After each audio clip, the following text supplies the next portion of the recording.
sean bienvenidos a este video académico donde estaremos presentando un análisis dramatológico de la obra Los fusiles de la Madre Carraro.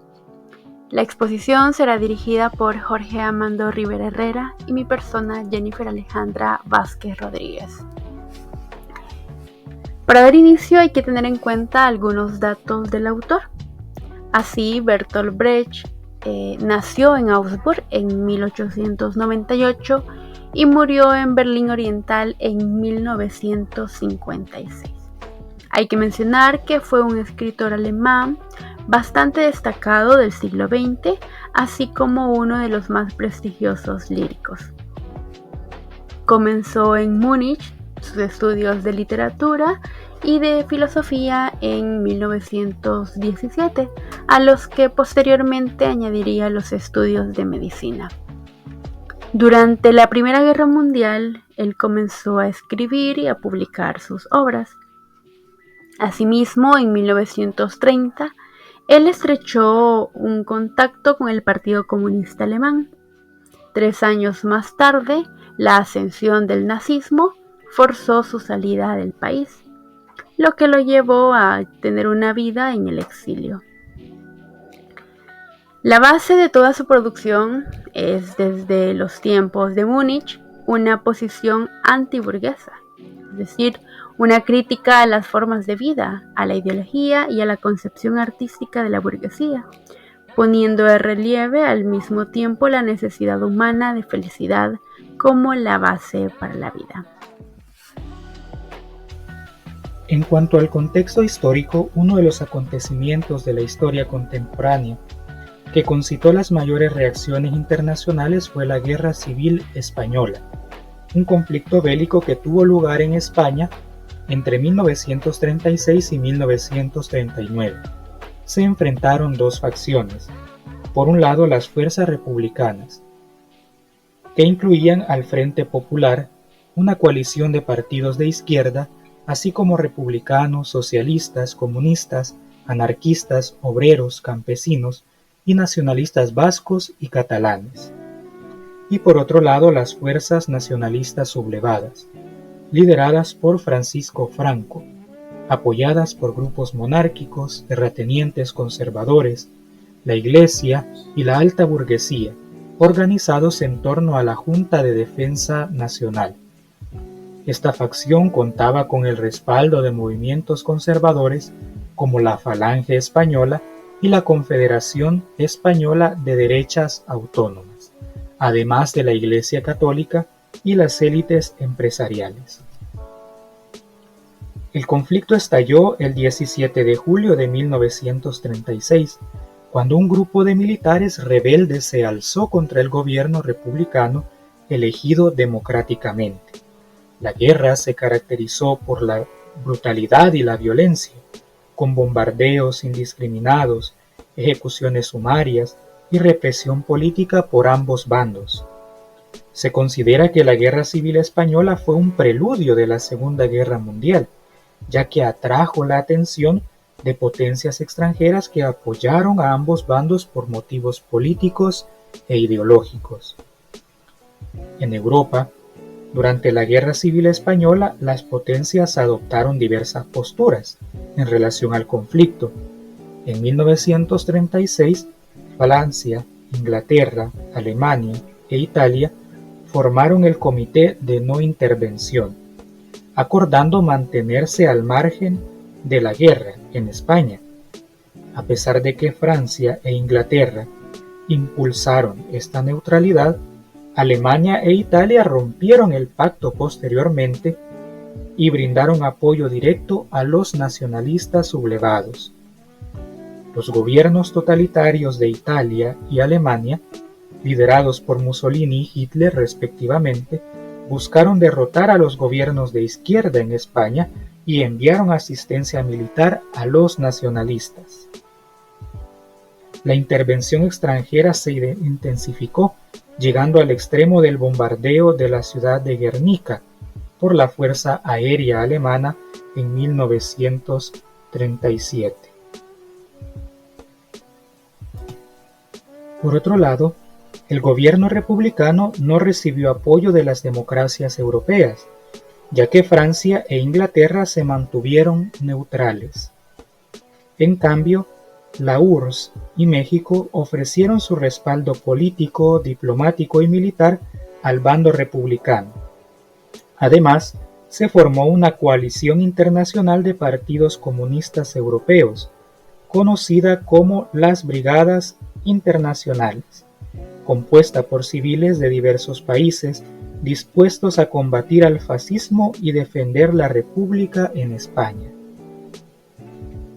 El conflicto finalizó el 1 de abril de 1939, con la victoria del bando nacional y el establecimiento de una dictadura liderada por Francisco Franco, que se mantuvo en el poder hasta su muerte en 1975. Esta contienda resultó en la pérdida de aproximadamente 500.000 vidas y sumió al país en un régimen feroz y conservador que duró 36 años. Algunos intelectuales franceses y anglosajones se destacaron en su apoyo al régimen republicano, aunque también hubo escritores alemanes que denunciaron la rebelión militar, pero cuyas posturas fueron menos conocidas en España. Una posible causa de esto podría ser la difícil situación que atravesaba Alemania en ese momento, así como el hecho de que muchos intelectuales alemanes que apoyaban la causa republicana estaban en campos de concentración o viviendo en condiciones adversas en el exilio.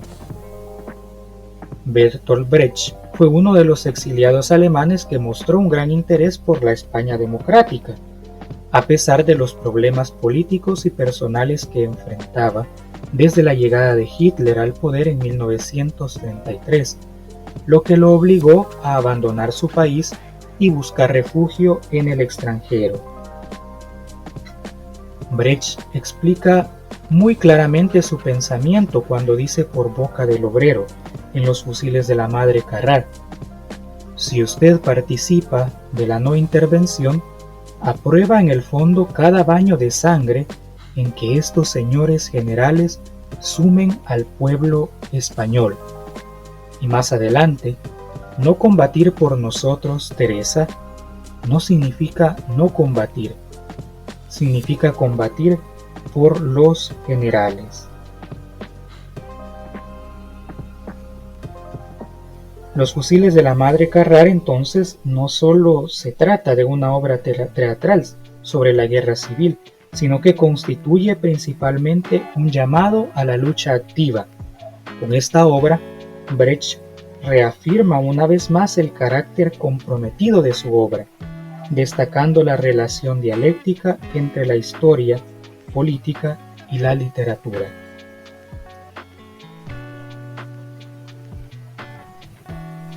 La obra en comento presenta a la voluntad de la andaluza Teresa Carrá, cuyo marido falleció en los acontecimientos de octubre del 34 en Oviedo, de mantenerse al margen del conflicto, impidiendo a sus hijos ir al frente para luchar contra Franco.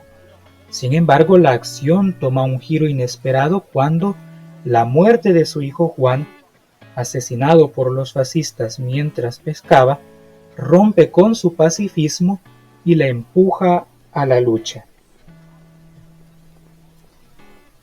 Los actantes dentro de la teoría teatral se clasifican por su participación en la acción y por su evolución en la acción. Los primeros, a su vez, pueden ser principales, secundarios, latentes o personajes silueta. Por su evolución en la acción dramática pueden clasificarse como complejos o simples.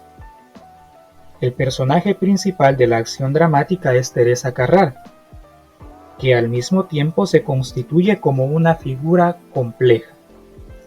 La señora Carrá es una madre viuda de 50 años con 2 hijos. Juan y José viven en un pueblo del Mediterráneo andaluz y se niega a que sus hijos se unan al frente, bajo la amenaza de suicidarse. La señora Carrá no está de acuerdo ni con los fascistas ni con los republicanos, porque todos ellos incitan a la guerra. Busca mantenerse neutral y pacifista a pesar de ser criticada por sus vecinos. Sin embargo, ante el asesinato de Juan decide armarse y unirse al combate para defender su vida y la de su hijo restante, transformándose de una pacifista en una madre guerrera. Los demás personajes son simples, debido a que no experimentan un proceso de evolución a lo largo de la acción dramática. Los personajes clasificados como secundarios son los siguientes. José Carrar es el menor de los hijos de la señora Carrar. Tiene 15 años y se le presenta trabajando una talla al lado de una ventana abierta. Muestra desacuerdo con que su hermano no esté en el ejército republicano luchando, como hacen los otros hombres del pueblo que están en edad militar. Pedro Jaqueras es el hermano de la señora Carrar. Se le presenta regresando del frente de Motril, donde resisten a duras penas las tropas republicanas, con el objetivo de conseguir refuerzos de todo tipo, hombres y armas en especial. Va a la casa de su hermana porque tiene la certeza de que ella tiene que haber escondido los fusiles de Carlos. Pablo es un miliciano herido a quien Teresa Carrar le cambia el vendaje y cura sus heridas. Manuela es una joven amiga de Juan. Exhibe una actitud firme y decidida durante la conversación con la señora Carrar. Le informa que en una reunión escolar se ha acordado que aquellos que puedan partirán esa misma noche hacia el frente. El cura, por su parte, es un hombre que se ocupa de los pequeños que tienen sus padres en el frente. A pesar de que el Vaticano apoya a Franco y la mayoría de las diócesis en el País Vasco respaldan a la República, este religioso mantiene su neutralidad y no toma partido en el conflicto. Basándose en el mandamiento "no matarás", se dedica a ayudar a los más necesitados, incluso cuando los países neutrales impiden la llegada de barcos con alimentos a las costas españolas. Su pacifismo lo lleva a mantenerse al margen de la lucha armada. Aunque no alberga dudas legítimas, prefiere no cuestionar públicamente la supuesta fe cristiana de Franco. La señora Pérez es una anciana que ha sido madre de 7 hijos. 2 de ellos fallecieron antes de cumplir los 5 años durante los difíciles años de la hambruna de 1898 y 1899. De sus hijos sobrevivientes, Andrés se encuentra en Río, Mariana reside en Madrid y Fernando está alineado con Franco. Inés, otra de sus hijas, se unió a la milicia y perdió la vida en el frente.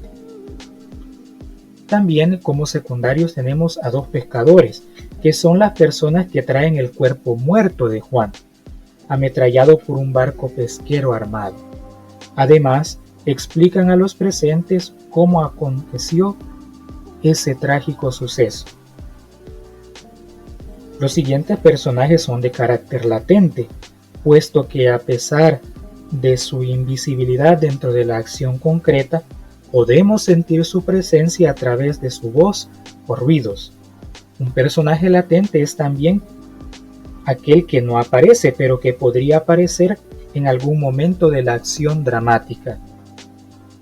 Así tenemos a Juan Carrar, que es el hijo mayor de Teresa Carrar. Está por cumplir 21 años y desempeña el oficio de pescador, obedeciendo lo que su madre le ha ordenado, que trabaje y no vaya al frente. Trágicamente es abatido por disparos de un barco pesquero armado, probablemente porque verían que era un pobre pescador. El gorro raído que llevaba le delataba su clase social, su inequívoca pobreza. También el general puede identificarse con este personaje Queipo de Llano, un militar español que se destacó por el uso de la radiodifusión como medio de guerra psicológica, con sus famosas charlas a través de Unión Radio Sevilla. Los niños.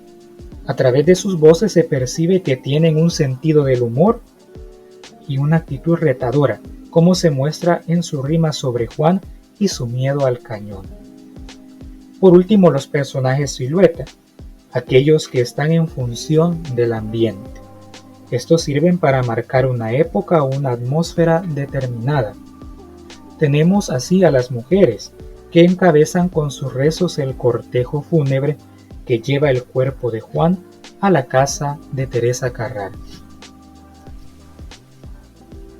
Respecto al análisis del tiempo, el tiempo dramático tiene como base de su estructura a la escena, cuyo desarrollo temporal interno se caracteriza por su continuidad, progresividad e irreversibilidad. Esta particularidad contrasta con el cine o el video, en los cuales es factible mostrar secuencias en sentido inverso. Como se dilucida de lo anterior, en las obras dramáticas el pasado está implícito en el presente, como tiempo de los antecedentes que han provocado el conflicto. Sin embargo, en el teatro, donde la experiencia se vive en el aquí y ahora, no es factible retroceder en el tiempo. Si el dramaturgo desea abordar el pasado, lo hará a través de la palabra, mediante los recuerdos expresados por los personajes. Respecto a la modalidad del tiempo en el drama, se pueden distinguir siguiendo una clasificación general 3 niveles temporales. El tiempo de la fábula, que abarca tanto los hechos representados como los aludidos o narrados, aquellos que el espectador reconstruye mediante los datos que recibe de los personajes.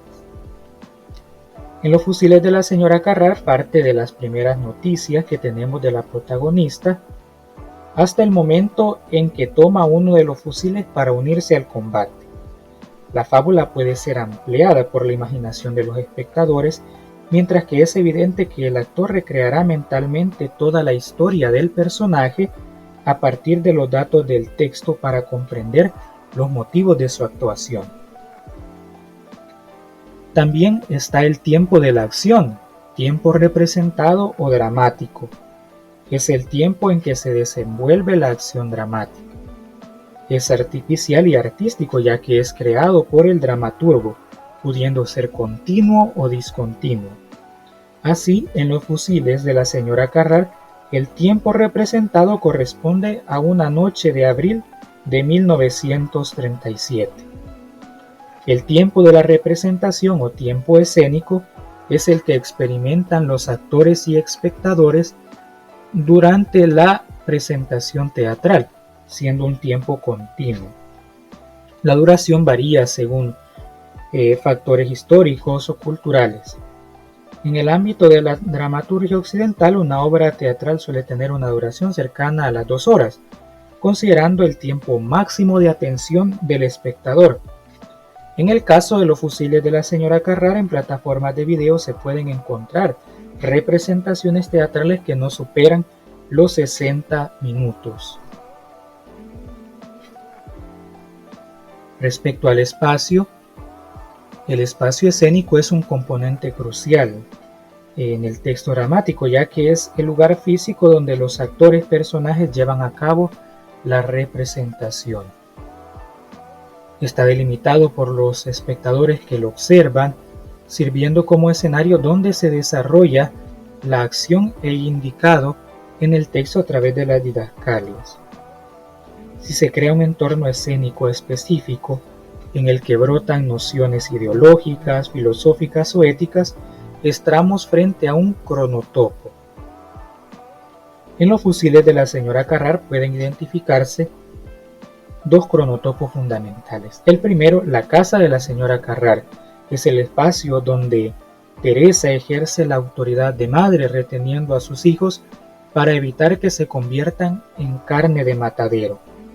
Esta sujeción tiene a la base el chantaje, llegando al extremo de amenazar con suicidarse si deciden irse al frente sin su consentimiento. El segundo cronotopo identificado es el cajón donde se encuentran los fusiles. Escondido y alejado del alcance de sus hijos, representa el pacifismo y la oposición a participar en la guerra. Por otra parte, sacar los fusiles del cajón significa romper con el pacifismo, y la neutralidad para comenzar el combate contra los nacionalistas.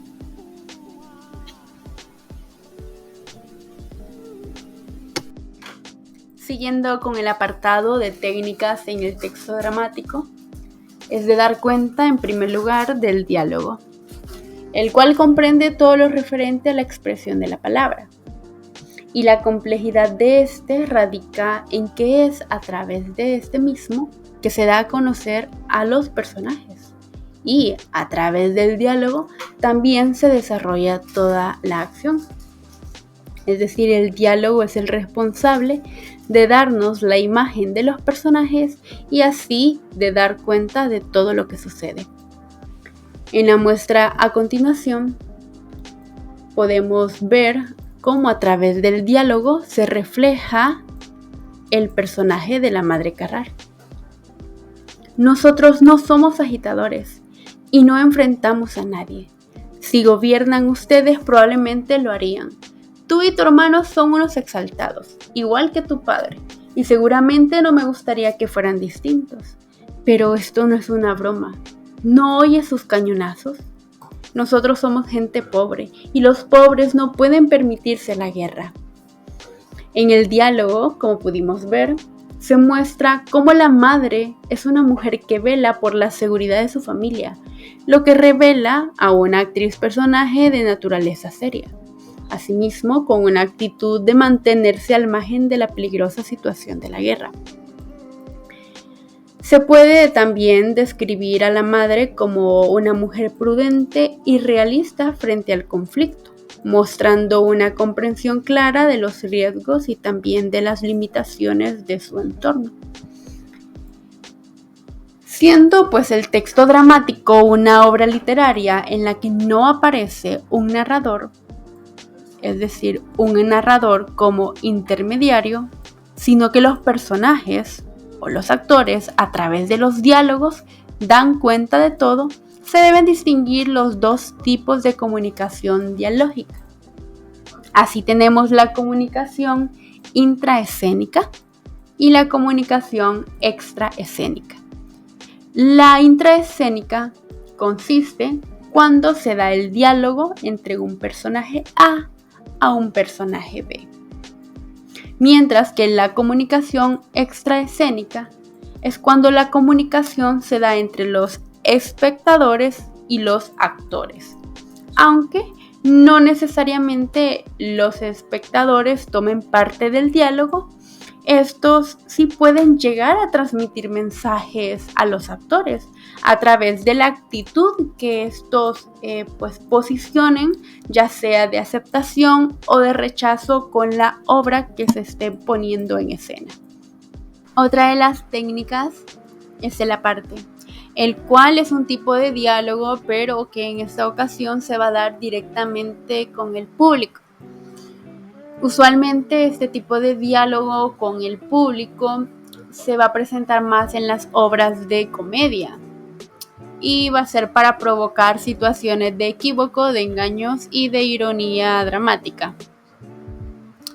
Asimismo tenemos las acotaciones, que son aquellas partes del texto que evidentemente los actores no tienen que pronunciar, sino que está escrito para facilitar o indicar su posterior puesta en escena. Entendámoslo como una especie de guía para indicar aquellas acciones que los actores deben de estar ejecutando en el momento en que se está dando el diálogo.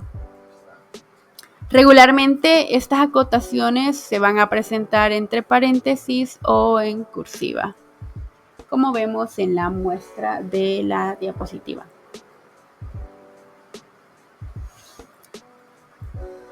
Por otro lado, dentro de las acotaciones se debe mencionar el término didascalias, que básicamente vienen a ser un tipo de acotación, pero que no va a estar expresa en paréntesis o en diferentes tipos de letras o en cursiva, ¿verdad? Sino que se van a encontrar implícitas en los diálogos que tengan los personajes.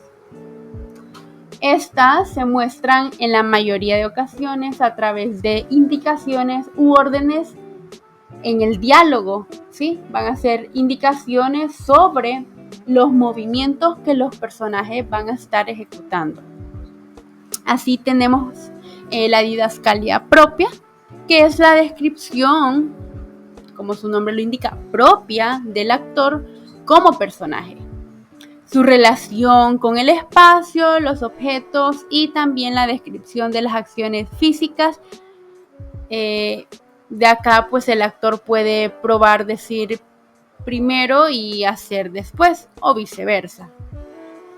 La muestra nos indica, por ejemplo, como la madre Carrar dice: soy como fui siempre, seguramente habrán apostado que llevarían a Juan al frente. De todos modos, ahora voy a llamarlo.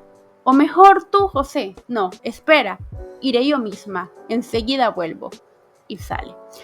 Acá lo que está reflejado con diferente color demuestra cómo la madre Carrar, a través del diálogo, está describiendo la acción que va a ejecutar o que está ejecutando en la puesta en escena. Del mismo modo tenemos la didascalia ajena, que se trata de la descripción o narración de lo que hace otro actor. Es decir, puede ser una indicación que el actor A le dé al actor B. O bien el actor A describe lo que hace B y B realiza la acción. Y vemos la siguiente muestra. Así tenemos también la didascalia inductiva, que consiste en la descripción propia o ajena. Pero, ¿cuál es la diferencia entre la didascalia inductiva y la didascalia propia? Es que la inductiva no tiene por qué ejecutarse, sino que puede únicamente manifestarse a través del diálogo, pero el personaje puede decidir no realizar la acción que se menciona. Y ahí tenemos la muestra. El obrero: no, debo de irme. Es lo que dijo, ¿verdad? Pero permanece, sin embargo, sentado.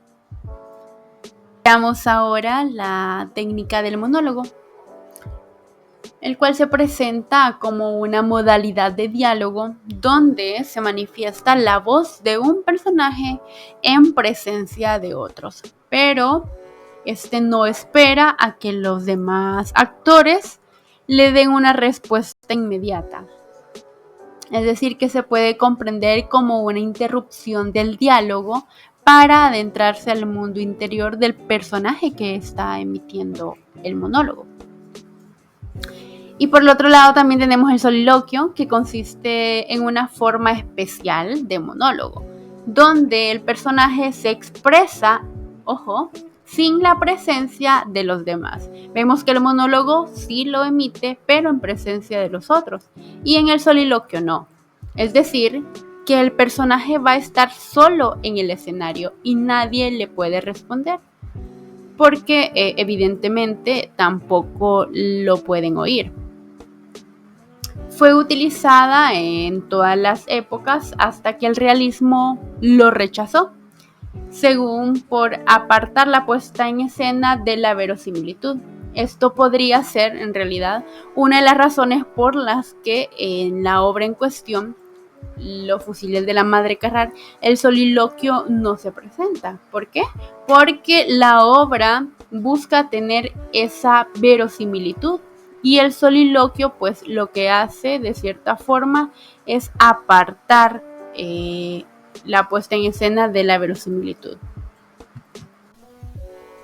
La pieza teatral Los fusiles de la señora Carrar guarda relación temática con otros textos del mismo género y del mismo autor, como La Madre, publicada en 1932, y Madre Coraje y sus hijos, publicada en 1939.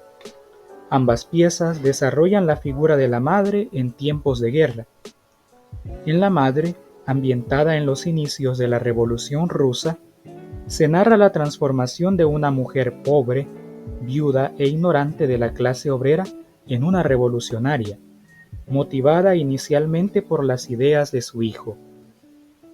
Por otro lado, Madre Coraje y sus hijos se sitúa en la Guerra de los 30 años, donde Anna Fierling, Madre Coraje, es una vendedora ambulante que sigue al ejército sueco y luego al de los católicos para sobrevivir con sus hijos en su carromato. Busca sacar provecho de la guerra, pero pierde a sus hijos de manera trágica. A pesar de esto, Madre Coraje solo se preocupa por mantener su negocio, reflejando así su perspectiva materialista sobre el conflicto armado. Al final, la anciana, pobre y sin haber aprendido nada, continúa su camino arrastrando su carro. La hipertextualidad es otra de las 5 modalidades de las relaciones transtextuales propuestas por Jennett. Se define como la relación de un texto, hipertexto, con otro anterior, denominado hipotexto, del cual deriva por transformación o imitación. Considerando lo anterior, la obra en análisis muestra una relación de hipertextualidad con la obra Los jinetes al mar, publicada en 1904 por el dramaturgo irlandés John Milton Synge. En este caso, la pieza del autor sirve como palimpsesto para Brecht, cuya obra es una versión moderna de la del dramaturgo inglés. Los jinetes al mar se centra en Mauria, una anciana viuda que ha perdido en el mar a todos los miembros varones de su familia.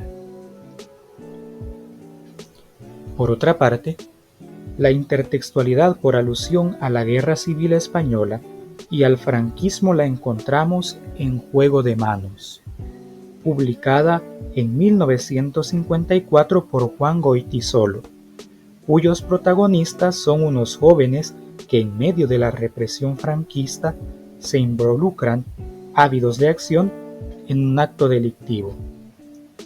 Guernica, una escena alegórica del bombardeo que las fuerzas militares de Alemania e Italia realizaron sobre la ciudad vasca de Guernica, en apoyo a los nacionalistas españoles. Y por último, una de Romanos, lírica compuesta por Joaquín Sabina aludiendo al cine en tiempos de Franco.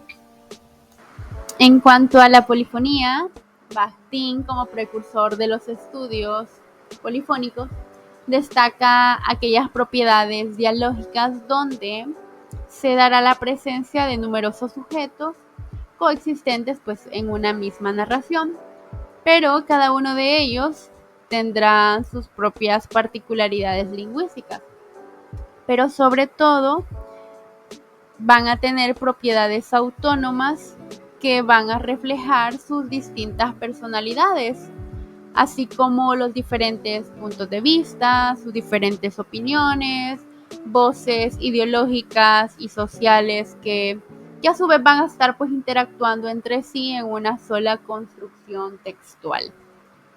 En la obra Los fusiles de la Madre Carrara, los actores van a tomar diferentes posturas, por ende también van a tener diferentes opiniones y puntos de vista sobre la situación de entreguerra en la que se desarrolla la obra. Por lo tanto, evidentemente estamos en presencia de una obra dramática polifónica. Así, una de las voces más complejas y autónomas es la voz de la Madre Carrara, quien va a mantener una ideología marcada por el amor materno y el dolor de la pérdida de su esposo, quien murió por consecuencia de un enfrentamiento armado. Así, la postura de la Madre Carrara ante el conflicto será antibélica, pues ella cree que responder a la violencia con más violencia solo atrae más guerra. Tenemos también la voz del cura, quien demuestra ser un hombre de principios morales regidos por los mandatos de Dios. Se trata de un personaje de fe y de compromiso con sus creencias religiosas. Estos elementos van a hacer también que su voz sea antibélica.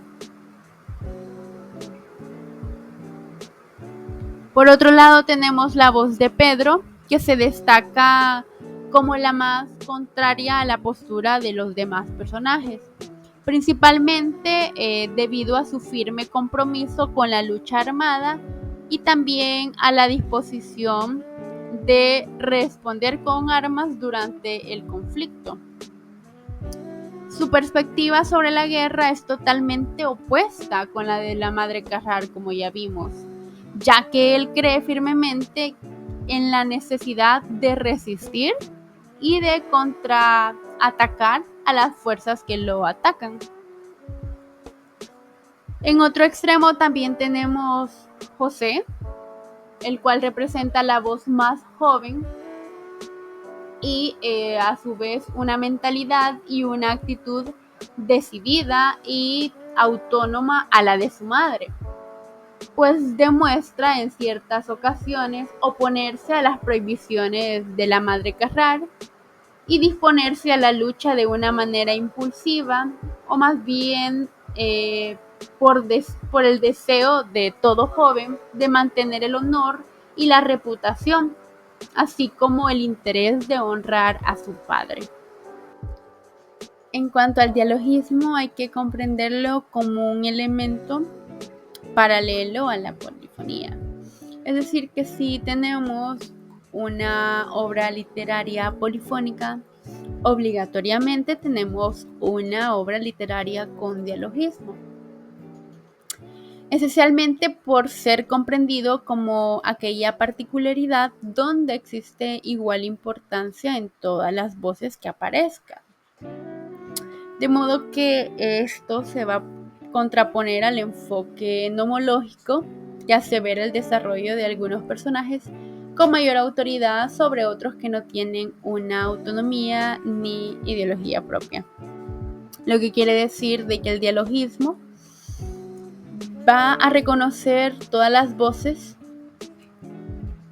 con un mismo valor. Y en consecuencia, pues los fusiles de la madre Carrar presenta dialogismo porque coloca cada una de las voces bajo el mismo valor, en razón de que cada una de ellas pues posee una propia conciencia e independencia. En otras palabras, las voces escapan del control de una sola visión del mundo. De esta manera, parece que cada actor o personaje toma pues vida propia. Siguiendo con la corriente teórica, hay que reconocer que los fusiles de la madre Carrar van a ubicarse en el movimiento vanguardista, donde pues va a estar el teatro político dialéctico. Es decir, que los fusiles de la madre Carrar se van a posicionar en la misma corriente teórica que impulsa Bertolt Brecht, que va a ser el teatro político, donde se ven las obras teatrales como una herramienta para crear conciencia sobre la necesidad de transformar la sociedad. Bajo esta perspectiva, el teatro se percibe como un medio para difundir una ideología específica, en este caso el marxismo, por lo que vamos a notar entonces una corriente teórica marxista. Pues estas obras teatrales se distinguen por abandonar el mero entretenimiento y dirigirse hacia la búsqueda de un cambio social. Además, renuevan la idea que el teatro no solo debe de enfocarse en generar emociones o efectos catárquicos, sino que también debe estimular la capacidad crítica del espectador. De esta manera, otra característica fundamental de esta corriente teórica es la crítica social. Finalmente tenemos las conclusiones estéticas. donde debemos reconocer Los fusiles de la Madre Carrar como una obra dramática de gran valor, principalmente por presentarnos una nueva perspectiva del teatro. Pues se va, como ya vimos, a introducir en el teatro vanguardista, que va a romper con las convenciones tradicionales y se va a relacionar más con la dialéctica. Acá Bertolt Brecht va pues concebir el teatro como un medio para educar y provocar reflexión en los espectadores, lo que pues a su vez va muy arraigado con la teoría marxista.